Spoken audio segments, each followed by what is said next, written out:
Isinusulong na rin sa Kamara ang panukalang pagpapaliban ng eleksyon sa Bangsa Boro Autonomous Region at Muslim Mindanao o BARM.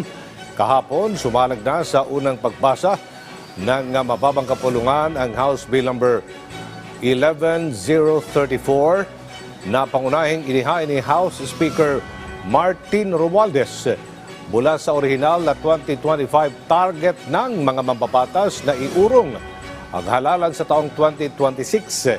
Sabi ni Lanao del Sur, 1st District Representative Zia Alonto Adyong, na isa rin sa mga may akda ng panukala, minabuti nilang isulong ang pagpapaliban sa eleksyon bilang konsiderasyon sa desisyon na rin ng Korte Suprema na hindi na bahagi ng BARM ang sulu at sa magiging epekto nito.